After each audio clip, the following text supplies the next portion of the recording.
It is a build-up to the 2020 general elections. There are a lot of issues and concerns who is going to become president.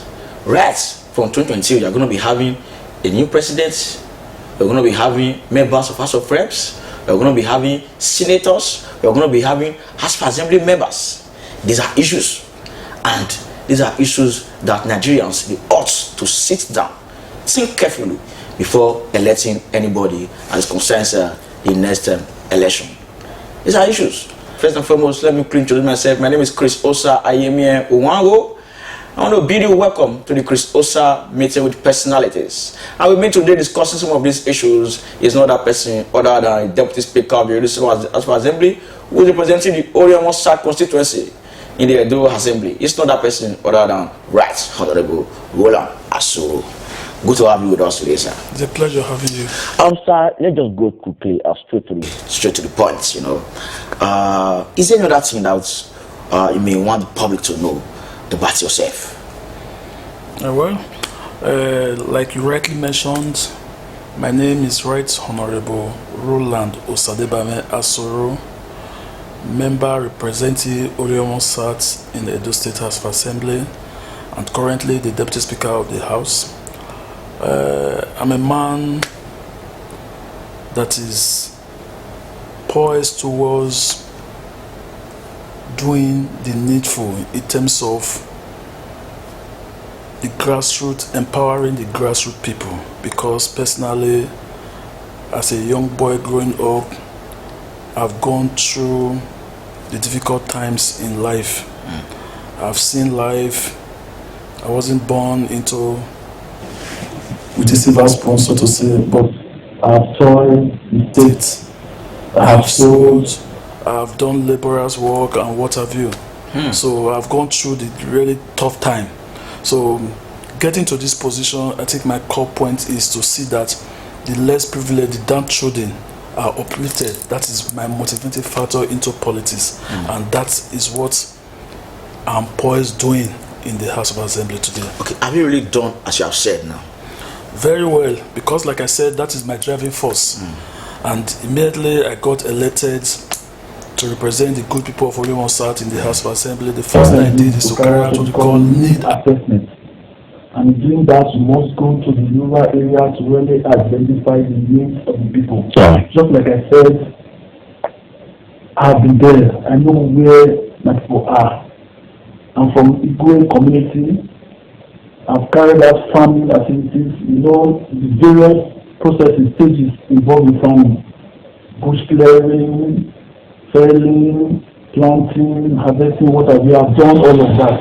And so as an agrarian economy, so I know the needs of my people, and that is what actually motivated me to politics. And that I've also seen. That was why in my first 1 year in office, the first thing I did was to gather farmers, train them on modern agricultural practices, because our people are farmers.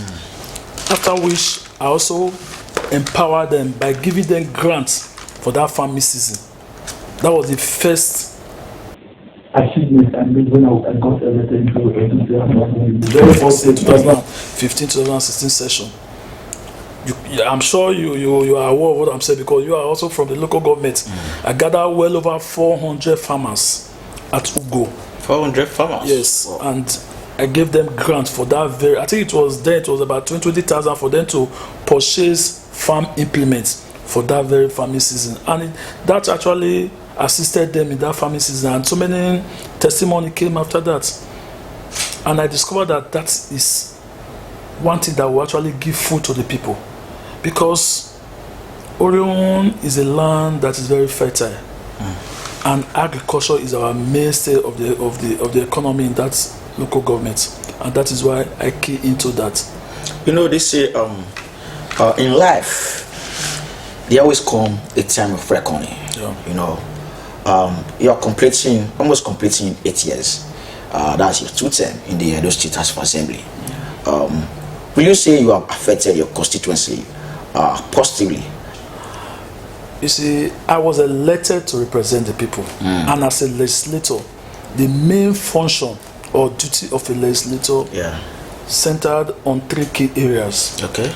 The first area is the area of lawmaking. Okay. Making laws that will enhance goodwill, that will bring about good governance of the people. That is the first function of a legislator. Okay. The second function is talking about representation. Representation. Yeah, representation. Taking the needs of the people to the appropriate authority and meeting the needs. That is the aspect of representation. Okay. Then the last one is the area of oversighting. When you appropriate, you must also be able to carry out oversight function to ensure that whatever money that is being appropriated is being utilized based on what it was meant for. That is the oversighting function. And I think as a representative and as a lawmaker, I have done well in this 3 areas. Permit me to talk about the area of lawmaking. Okay. As a representative, we are saddled with the responsibility of making good laws. You recall in 2016, thereabouts, Edo State, we had issue of community development association hindering so many potential developers of coming into the state to develop our state in terms of land acquisition, building, and what have you. It was really a tug of war then. And I was the majority leader then. I think that was 2017. I was the one that moved that motion that outlawed CDA.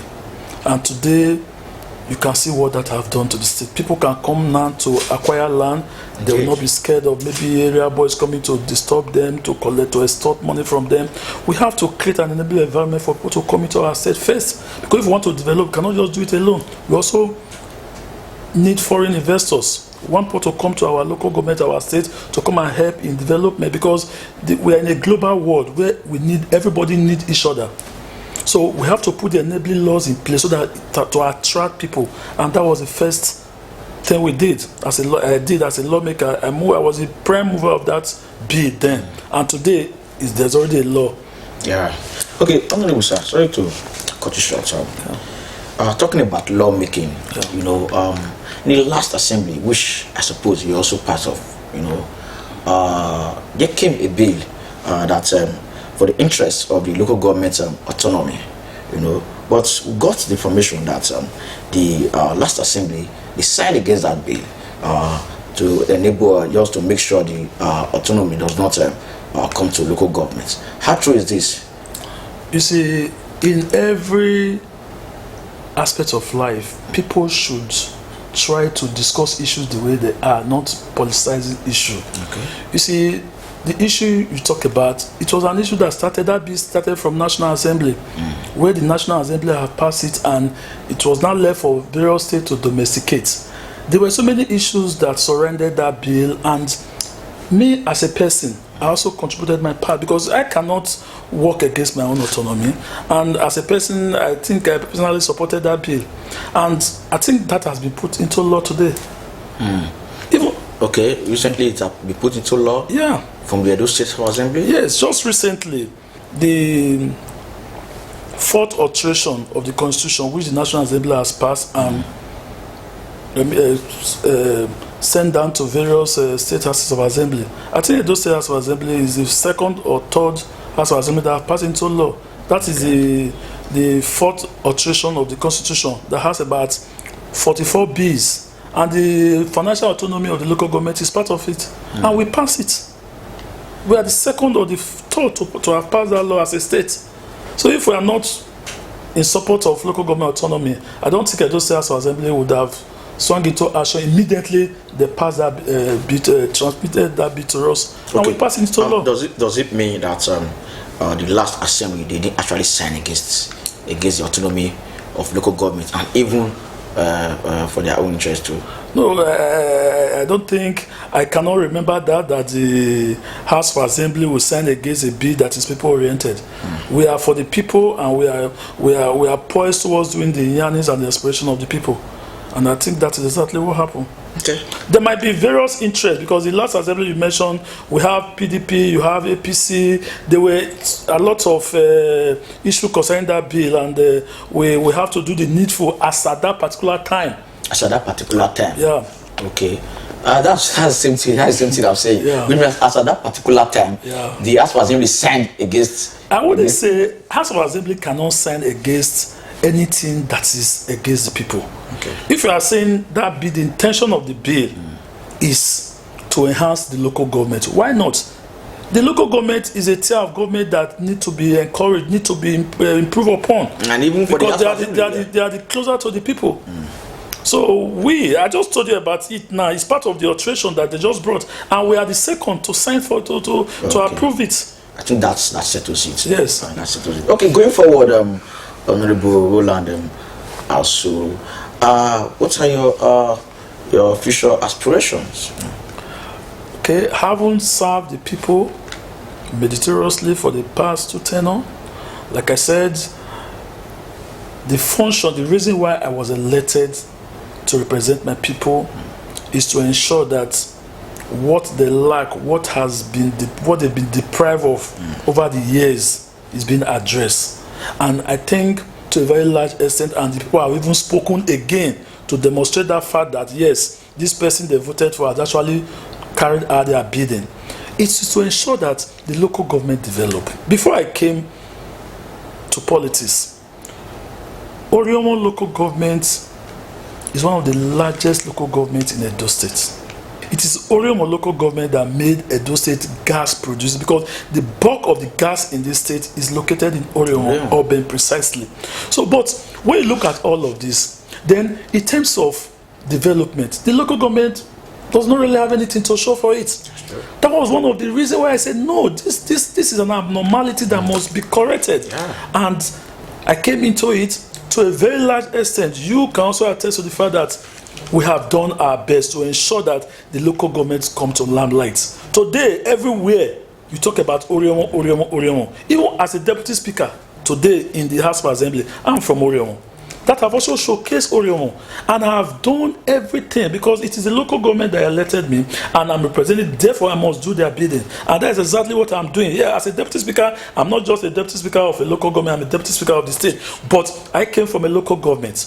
And what are the issues in Orhionmwon?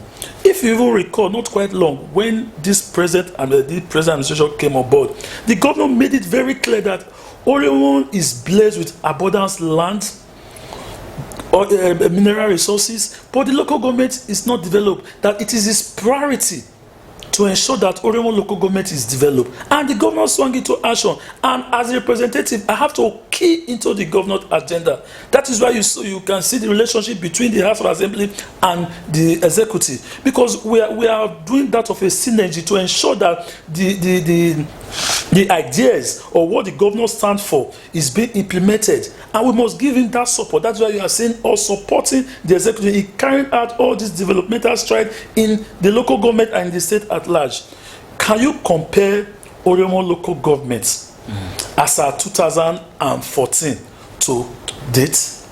You will see a lot of development. The popular Benin Abraka road that has been our major issue, because that road connects not less than 80% of all the communities in Orhionmwon South. Sure. That road has been abandoned for decades. Recall, that road is a federal road. Yeah, yes. But I met with the governor and I told him about the road. The man saw reason, so this road, though is a federal road, but he has interest in developing the local government because he knows the potentials that are inherent in that local government. He called the then NDDC. They agreed to collaborate with the state government. Immediately they signed the MOU. NDDC backed out. They backed out. They didn't contribute a dime. But the governor took it upon himself to ensure that that road should be done. And the road is under construction as we speak now. That road is very key to the economy of Orhionmwon South. As a representative, immediately I got inaugurated. I carry out need assessment. Like I said, I went to the local government, every community. We have close to 70 communities in Orhionmwon South. I visited every community. I identified the needs and put them in government programs so that we begin to meet some of these needs one after the other. And as I speak to you, we have met so many. I'm not saying all is being addressed, Okay. but to a very large extent, the issues are being addressed one after the other. Permit me to state some of the things that we have done in Orhionmwon since I came into power. Exactly. That will endure the people to give me their support, which they have already done. Your support For my next ambition. Okay. As I speak to you, I'm the candidate for PDP to represent Orhionmwon and Uhunmwode in the federal constituency, in the Federal House of Representatives. what you just showed us now, the candidate of the PDP in Orhionmwon and Uhunmwode to represent Orhionmwode federal constituency. You know, we've been seeing a lot of court issues, especially on social media, that the ANEC have recognized the fashion of the SAT Vice Chairman of the PDP, Chief Dan Obi, and here you are saying you are the candidate of the PDP, and you're not on that fashion. I presume I don't know what fashion you are, anyone, but I presume that you know on that fashion because we had on that list. I think I saw something like something you gave her, on that list. You are saying you're the candidate. How is that possible? We have two candidates. I don't understand that, so I just need to clarify that to the public. Yeah, thank you very much. PDP is one. PDP is one. PDP is one. Is a strong, in fact, the largest political party in Africa. Okay. And in the state here, the leader of the party is His Excellency the Governor of Edo State, Governor Godwin Obaseki, and you can see that the governor is a man of peace. He's a man that believes that we should work together for the upliftment of the state. Yeah, in every political party, just like you have in APC, PDP, some issues which I think is the internal affairs of the party which should be resolved. There is no political party that do not have little crisis here and there. But I know with the man at the ends of affairs, which is the governor of the state, he has capacity to resolve issues. So some of these issues that you mentioned will be resolved. I am the candidate of the party, the PDP, and that is not in that. When you mentioned that the ANEC recognizes that's what we see on social media. fashion, you see, let me ask you this: is we are talking about political party issues? Is ANEC to conduct party primaries? No. ANEC duty, as far as party primaries is concerned, is to be an observer. It's to be an observer. So it's not ANEC that will determine the candidate of a political party. No, it is the internal affairs of the party. It is the party that determines who their candidates are. Not ANEC. The duty of ANEC is to observe, just like the one we did. The primaries in which I mentioned was the primaries conducted by the National Working Committee of the PDP. Okay. They set up a primaries committee to conduct the primaries. They set up a committee which they came to the state and conducted the primaries. After the primaries, they also set up an appeal committee. If there are issues for the appeal committee to also address, you must inform ANEC about your primaries. Okay. You must give dates of the primaries. You must give venue of the primary. All this must be communicated to ANEC, which we in the State did. Okay. We wrote them of our intention to conduct our primary at a given date. And the venues for all these primaries to be conducted will also be given to ANEC.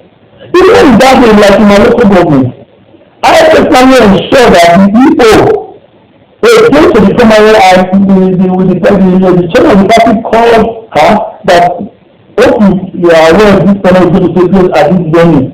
He was aware. So this ANEC or the other using events could not cover all the venues. Does that mean that the primary was not carried out as it ought to be?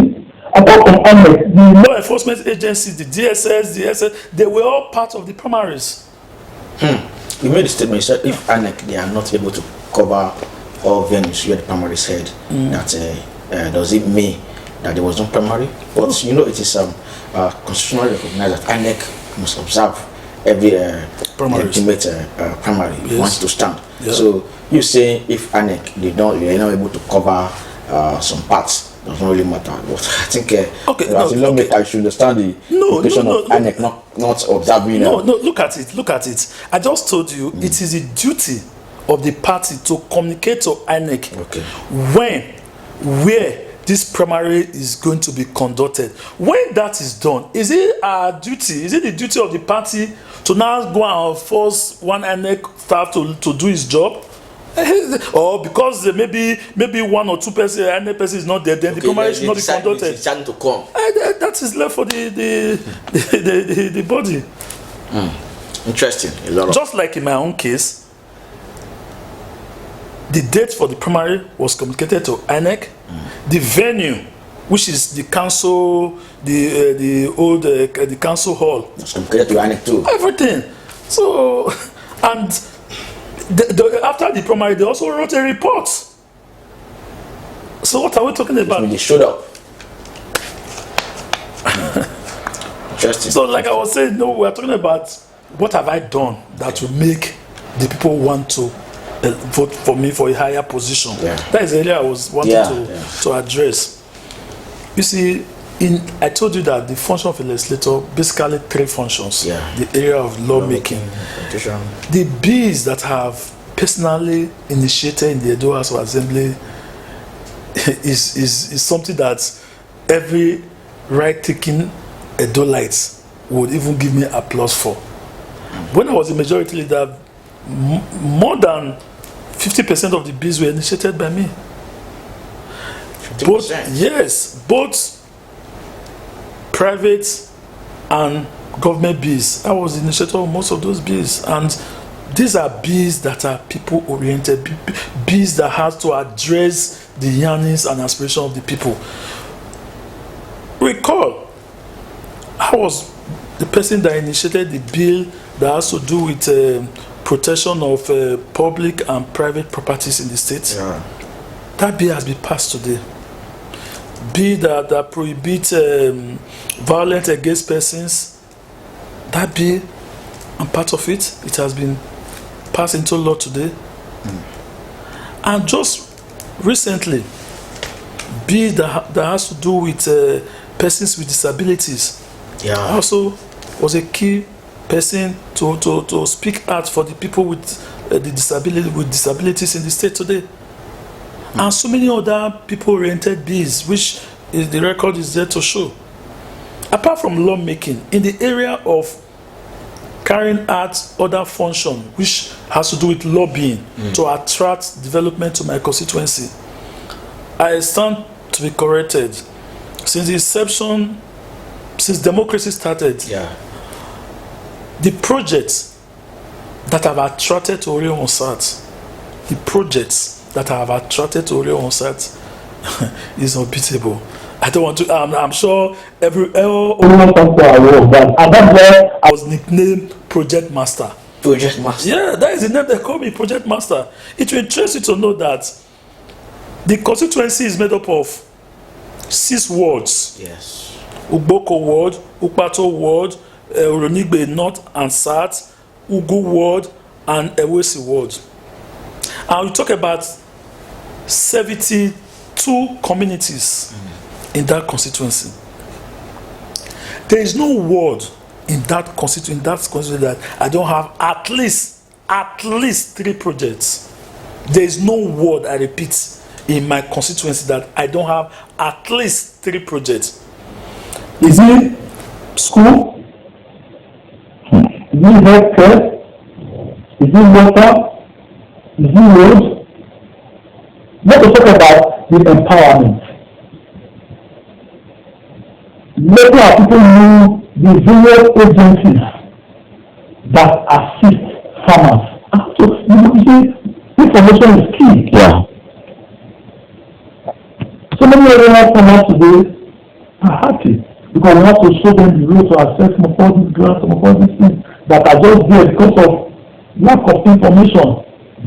They were not aware of this before. But now, as I came here as a representative, I have to let them know some of these opportunities are available. With that, we have spoken concerns on your presentation so far in the State Assembly.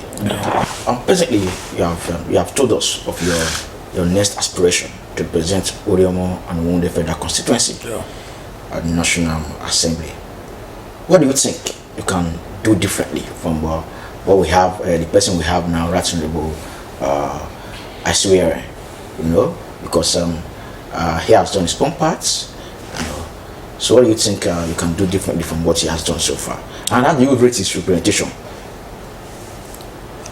Right Honorable Patrick Asoro is a friend, and he has also gone through the tutelage of lawmaking. He was a member of he was a councillor before he became a member of EDO House of Assembly before he got into House of Rep. He has done his part. To me, he has done his part and he has done well. But for me, I'm going to get to the house to do the needful.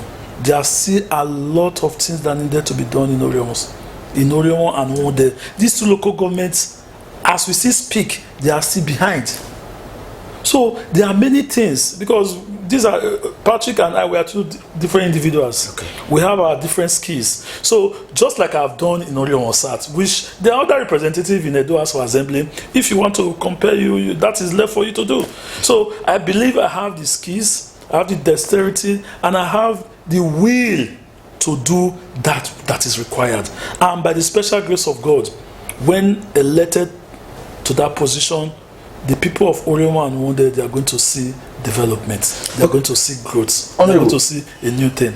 Honorable, you believe in the gentleman agreement, perhaps with President be saying that it is the turn of Uhunmwode and not the turn of Orhionmwon, because we have Honorable Patrick Asoro living there now, and before Honorable Patrick Asoro, we had Dr. Pius Odubu from Orhionmwon.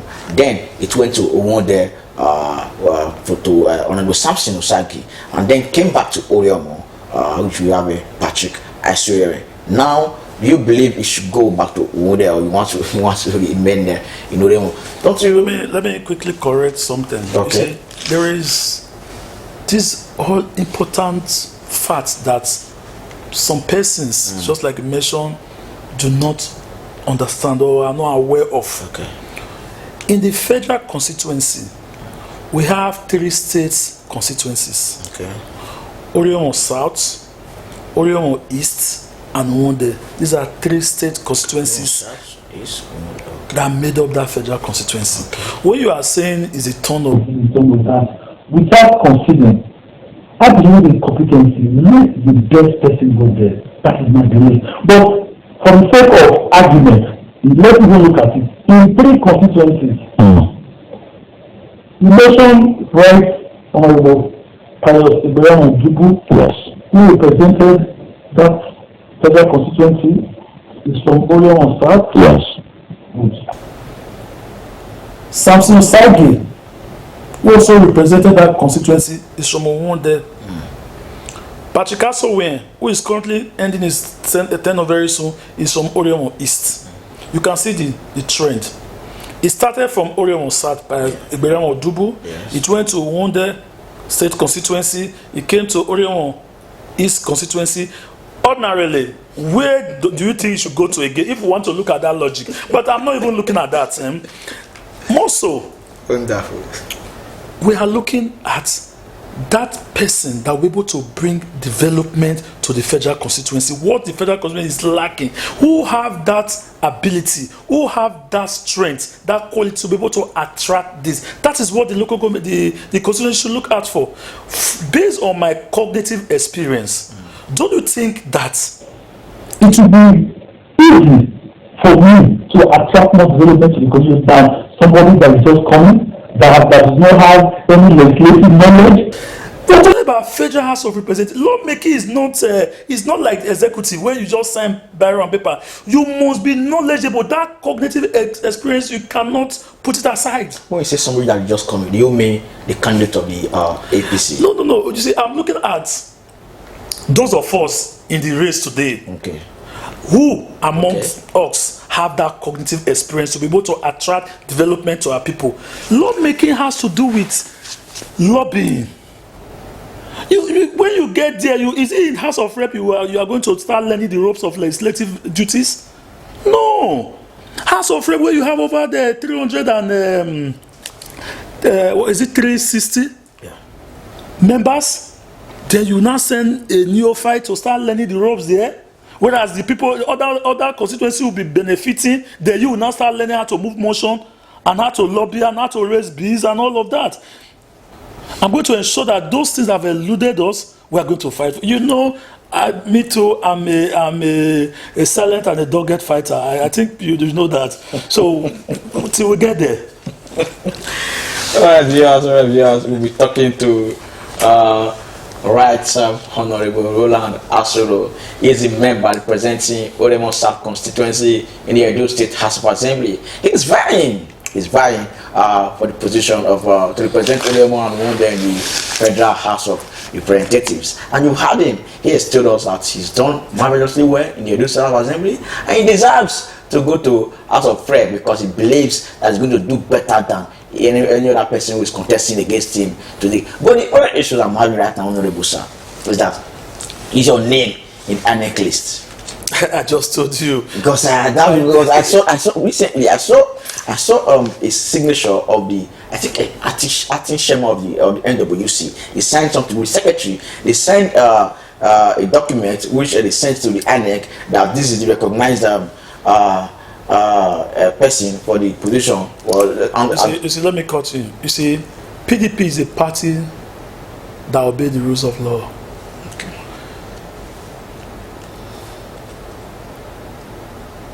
The group you talked about went to the Federal High Court in Abuja to seek an order. That's the lobbyist group. An order that the primaries, the purported primaries they conducted by themselves should be recognized. And the party, as a law obeying party, when they saw such an order, Okay.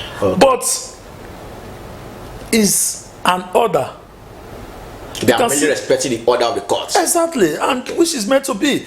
And we are in the Federal High Court.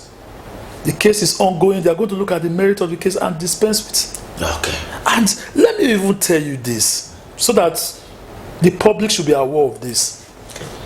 Primaries are being conducted by political parties. ANEC duty is to observe, to ensure that the primary is well conducted. And it is the duty of the party to write to ANEC of their intention to conduct primary at a given date and time and venue, which our party did. The National Working Committee of PDP set up a committee to conduct the primary for the various states, and that for Edo State came to Edo State, conducted the primaries, issued out results, even sent the result to INEC. After the primaries, the same National Working Committee, who is saddled with responsibility to also ensure that whatever fallout that may have come out from that primary, a body, an appeal committee is set up to address such issue. They also set up an appeal committee, which they also came to the state, carried out their duties, also submitted their reports. So I believe these persons are just trying to draw the wheel of progress. And but like I said before, PDP is a strong party. We have mechanism of resolving conflicts, and myself, am the authentic candidate of the party, because the body saddled with responsibility to conduct the primary came to conduct my primary, and I have my results, and my name has been uploaded into the portal of INEC. Wow. So if anybody is coming with one order or the other, which I don't want to talk about the judiciary now, because there are 1,001 judges in the judiciary that are up and doing well, and I know at the right time the right judgment will be asked. Okay. Because I believe so much in the judiciary and they will do the best. So for INEC is an umpire, they are unbiased umpire, they are aware of all of this, and their concern now should be how to conduct the general election, which I know they are going to do well because I have absolute confidence in the INEC. They will do to ensure that the general election will be conducted and everybody will be happy. And that is their duty. So for primary, they are observers and they've observed what they needed to observe. Okay. And they were also communicated accordingly. Okay. Honorable, you have spoken well, I must say. Well, let's talk about national issues. Let's go national. What do you think? Because you're having some rancor, perhaps in your party, People's Democratic Party, as to the emergence of Governor Ifeanyi Okowa of Delta State as the running mate to the presidential candidate of the PDP, Atiku Abubakar. Some are saying he should have picked Rivers State Governor Nyesom Wike. Some are saying Okowa is okay. What do you think about this very issue? You see, Dr. Ifeanyi Okowa,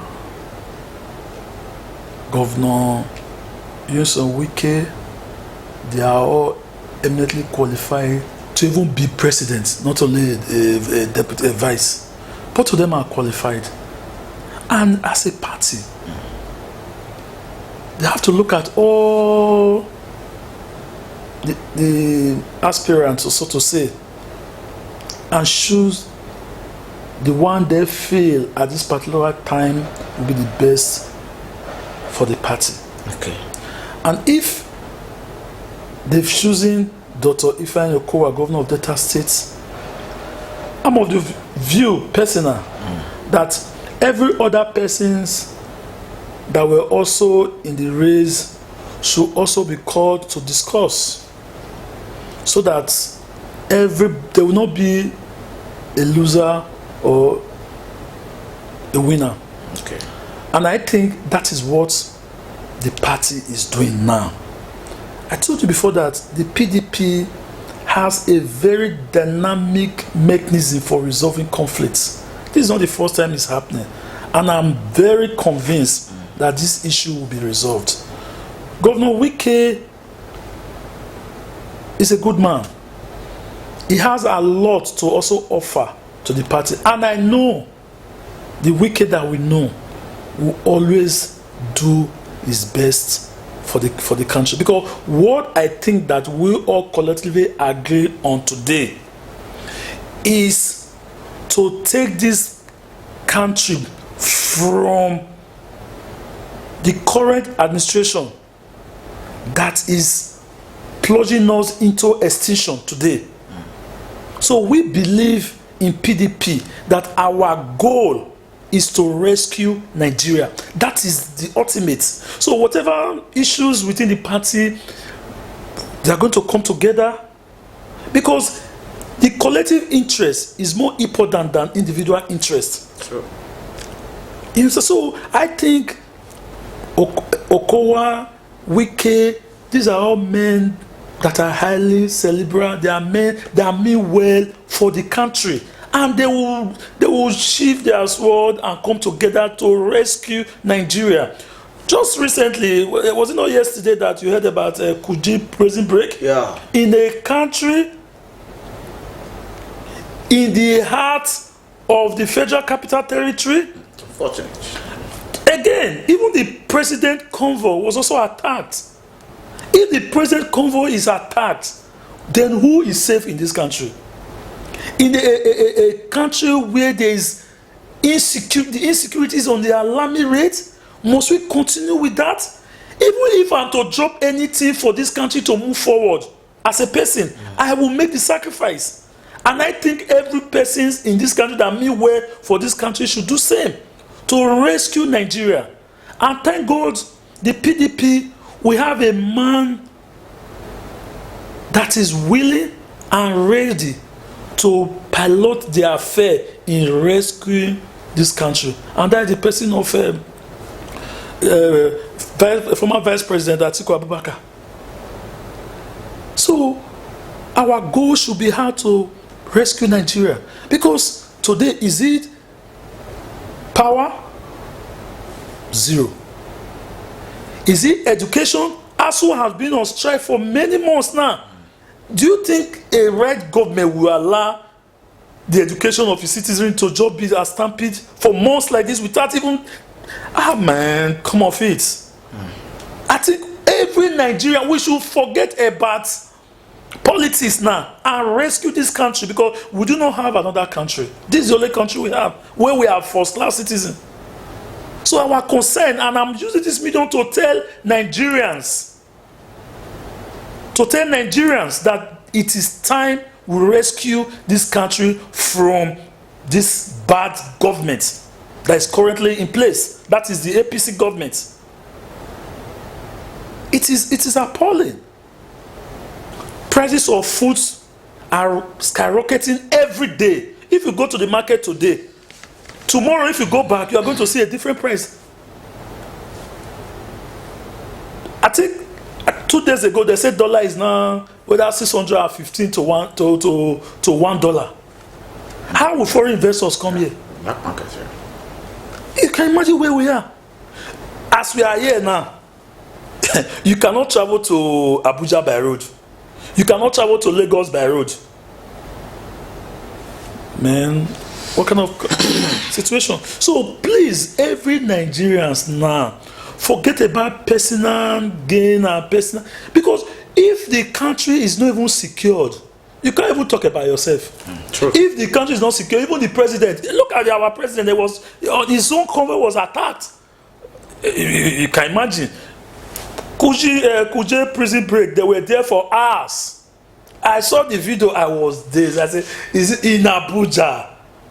Man, let us come together. Let's forget politics and rescue this country. That is what we should be concerned about now. Not to be president or to be vice or to be... No.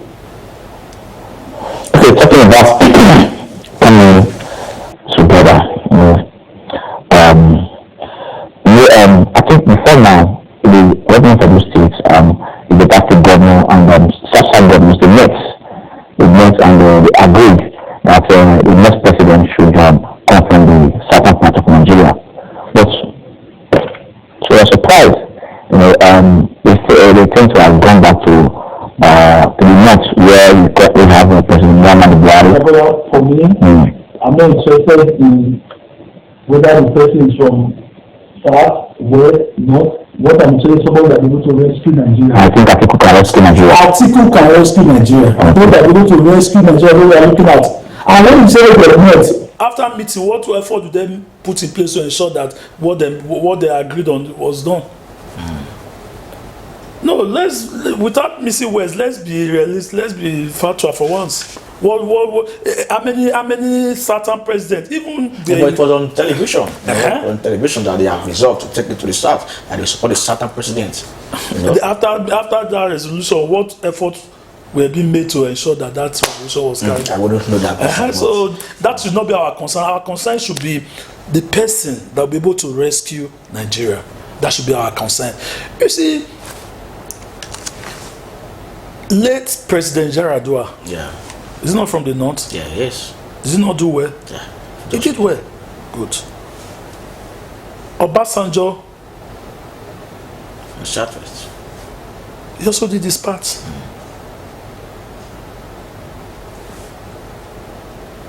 It has nothing to do with where you come from.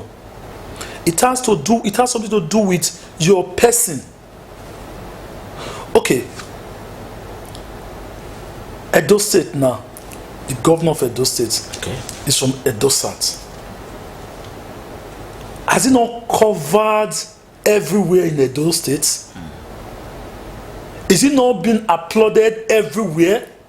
To the extent he was nicknamed Wake and See. Everything, you can see the development taking place in Edo State today. It is his own idea. So it has nothing to do with where he came from. Professor Ambrose Ali from Edo South, Edo Central. He did very well. Did it matter where he came from? So what should be our concern is the person that mean well for the country, not his religion or his area he came from. No. Thank you very much, Honorable Roland Asoro.